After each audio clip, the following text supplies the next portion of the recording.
മുഖ്യമന്ത്രി പിണറായി വിജയൻ ഉൾപ്പെടെയുള്ള മന്ത്രിമാരും കക്ഷി രാഷ്ട്രീയ നേതാക്കളും എം.ടിക്ക് അന്ത്യാഞ്ജലി അർപ്പിച്ചു. എം.ടിയുടെ കോഴിക്കോട്ടെ വസതിയായ സിതാരയിലെത്തിയാണ് പ്രമുഖർ അന്ത്യാഞ്ജലി അർപ്പിച്ചത്. ബുധനാഴ്ച രാത്രി എം.ടിയുടെ മരണവിവരം അറിഞ്ഞ ഉടനെ കോഴിക്കോട്ടെ അദ്ദേഹത്തിന്റെ വസതിയായ സിതാരയിലേക്ക് ജനപ്രവാഹമായിരുന്നു. രാവിലെ മുഖ്യമന്ത്രി പിണറായി വിജയൻ എം.ടിക്ക് അന്ത്യാഞ്ജലി അർപ്പിച്ചു.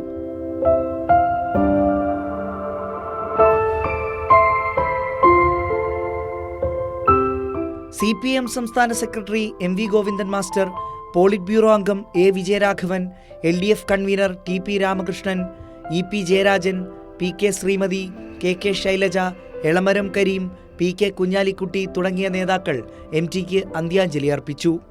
Speaker A.N. ഷംസീർ, മന്ത്രിമാരായ K.N. Balagopal, P. Rajeev, Saji Cherian, M.B. Rajesh, Muhammad Riyas, P. Prasad, K. Krishnankutty, A.K. ശശീന്ദ്രനും V. Abdurahman, Kadannappally Ramachandran എന്നീ മന്ത്രിമാരും എം.ടിക്ക് അന്തിമോപചാരം അർപ്പിച്ചു.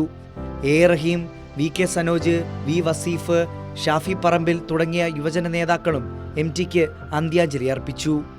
News desk, Kairali news.